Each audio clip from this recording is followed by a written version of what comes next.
Kia ora koutou, welcome to our house. I'm Reverend Ian Cook. I'm the vicar of St Mary's and Core Anglican Churches, and I am going to talk to you today on the second reading we have for Easter, or over the Easter period. We're focusing during this period over the resurrection up to Ascension Day, which I think is really pertinent for us as a church and as individuals. So the reading today is from John's Gospel. It's from chapter 20 and it's verses 19 to 23. On the evening of that first day of the week, when the disciples were together with the doors locked for fear of the Jews, Jesus came out and stood among them and said, "Peace be with you." After he had said this, he showed them his hands and his side, and the disciples were overjoyed. Again, Jesus said, "Peace be with you. As the Father has sent me, I am sending you." And with that, he breathed on them and said, "Receive the Holy Spirit. If you forgive anyone his sins, they are forgiven. And if you do not forgive them, they are not forgiven." This is the word of the Lord. Welcome again to our house. This is my daughter's room. She is down Dunedin, so we are making the best use of it. So the photographs you can see around the top of the walls of my daughter and her friends. So, but anyway, what I'm going to speak to you today is about God's priorities for us in the light of resurrection. God's priorities for us collectively and individually in the light of that Easter Sunday resurrection.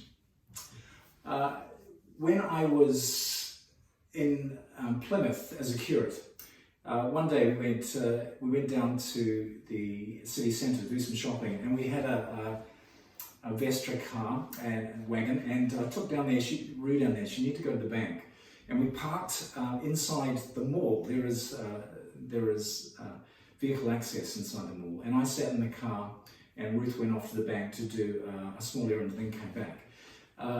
Now, about 3 weeks later, we got some mail through the mailbox, and it was an official letter, and it had a photograph of our car parked in this place, and there was me sitting inside it. So the evidence was irrefutable. I parked in a place where I should not have parked, I do confess. So when it came time to pay for the fine for that parking offence, I went to pay for it in person, and the cashier at the transport agency, she said, "Oh, Mr. Cook, it's already been paid, so there's no need for you to pay any money." So I was absolutely flabbergasted as to what went on, but the only thing I can sort of hazard a guess at is that someone paid the fine for me, and they redeemed that fine so that I would not have to pay it.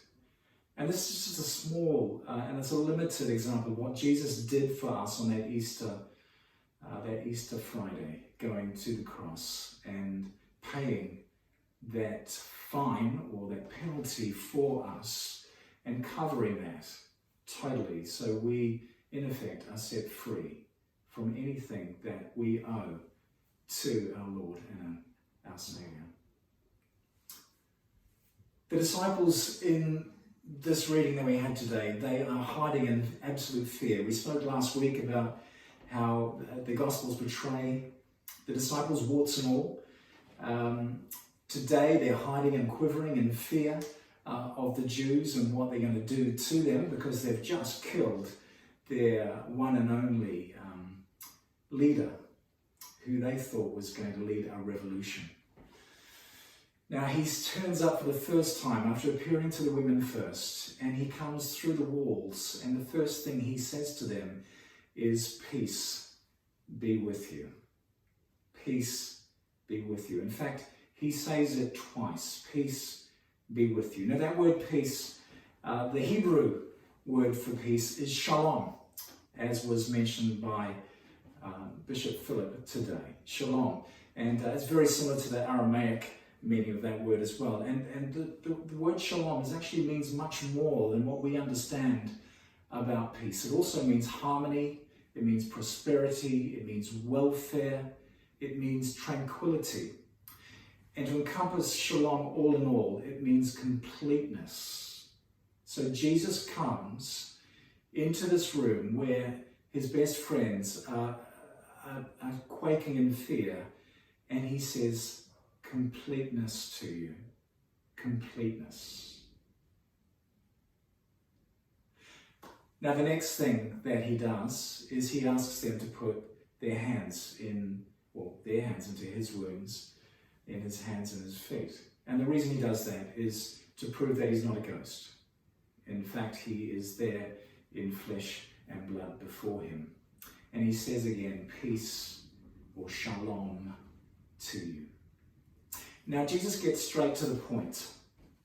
And he says to the guys, he says, as the Father sent me, so I am sending you. As the Father has sent me, so I am sending you. Now that word send is the word, in Greek it's apostolos. And from apostolos we get the word apostle, which means sent, the one who is sent. And now that word apostle does not exclude me, it does not exclude you. In fact, it includes all followers of Jesus. As Jesus was sent, so we too are sent. So, sent to do what? Well, there's three things that God calls us to help him with, which Jesus completed on the cross and through his resurrection. The first one is to redeem. And I spoke about that right at the beginning. To redeem, to bring back to him that which is lost. The price is paid in full. To bring back those to the kingdom, those subjects who were lost, who've been lost to the King, to the Creator. So to redeem. The second thing is to restore.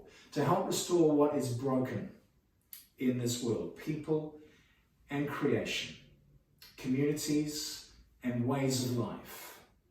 To restore what is broken. And it doesn't take a rocket scientist to realize that there are many things in this world that are broken. And we see that especially today as we grapple with this, our vulnerability in the face of this pandemic.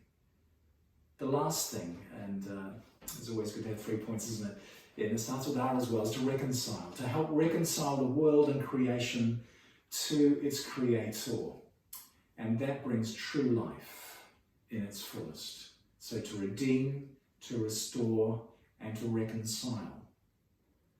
And with those three things coming together, they in fact bring shalom and completeness. So how do we do that, you ask? Well, let's have a look at that. I was listening to a podcast this week on Richard Rohr, one of his podcasts. I don't listen to him a lot, but I was incredibly struck by what he had to say about these three things that he had decided were the rules of life for him. He's in his 70s. He's got a lot of wisdom. And the three things I think that he came up with are really helpful for us to understand what it takes to bring about redemption, restoration, and reconciliation. The first thing is devotion. And the devotion is to something that is bigger than ourselves. Obviously, a devotion to our Creator, to God.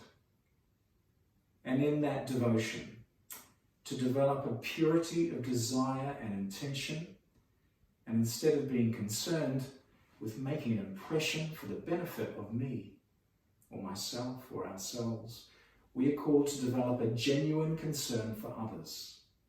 And Rohr refers to this as a heartfelt spirituality. A number of years ago, I worked for the Bible Society in Melbourne in Australia, and we toured with a theatre company, which I was director on the road for. And we went right across the country for a year performing a gospel show in schools and churches and so forth. And one part of that season we went to Perth across the Nullarbor, and I got this very vivid memory of going to a Catholic church. It was absolutely packed, this Catholic church, with, it must have been about 200 people in the congregation. And we met with this Catholic priest who was, in many ways, he's quite stereotypical. He's very large and quite sweaty, and he had a little pair of glasses. But look, the love of the softness of this man was palpable. There was softness and gentleness and love in this man's eyes. And we met him before we actually met the congregation, which is really interesting. So we met with him, and then I expected to see a congregation mirroring this love.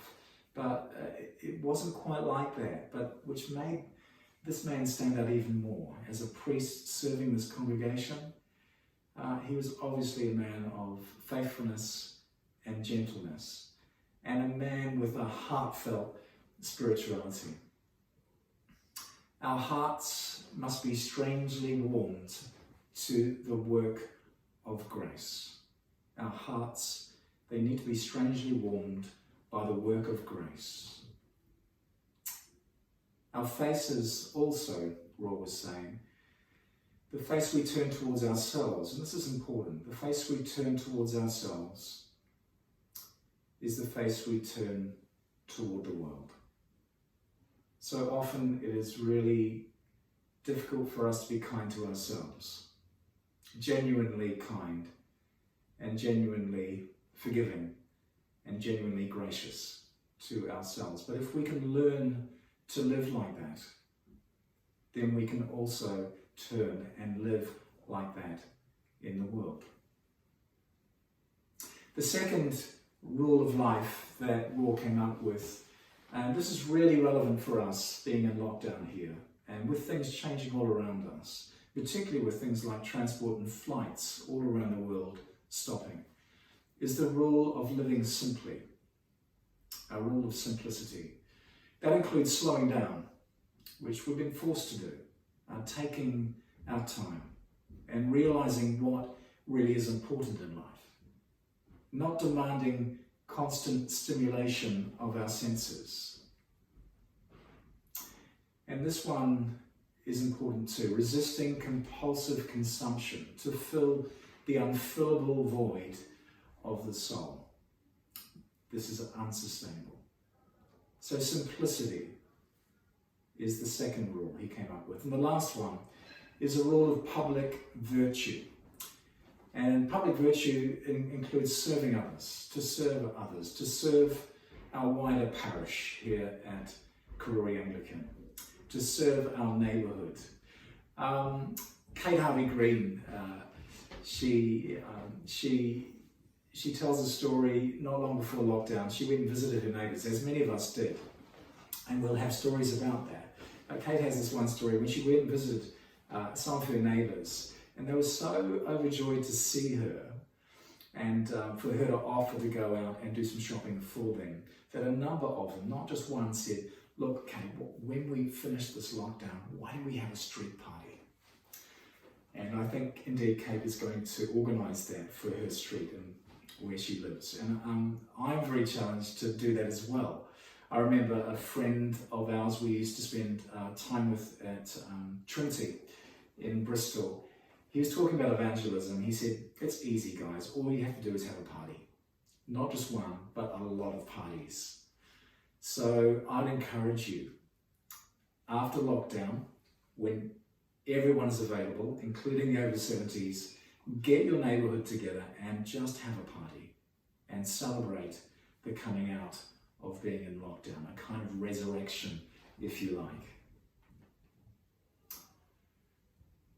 Richard Rohr, he started a school. They run a school of contemplation. I think it's called Living Life. And they used to send, part of their understanding of their students was that they had to serve in the community. And they found it wasn't actually that successful. So what he did, or what they did, is they decided to change that word serve to solidarity with the community. And I think that's a really important point. So often we are kind of determined to do something to a community or a group of people that make us feel better. This is in fact not really what we're called to do, but we are called to live amongst and with, in an honesty, collectively with our wider parish and our neighbours. And rather than do something to them, isn't it better to work alongside them with projects that are perhaps ongoing and working already, or perhaps learning to identify what the real needs are in our wider parish? And to do that, we need to listen and to live us alongside those who are our neighbours and in our parish. So to wrap up, to be sent as he was sent, we need to develop our devotional life, a devotion to something bigger than ourselves. And that will look very different to each and every one of you. There is no one way to be devoted to our God and our Saviour. There are many ways to do this. There is not a right way to worship. There is not a wrong way to worship. There are many ways for us to engage and develop our own devotional life and spirituality.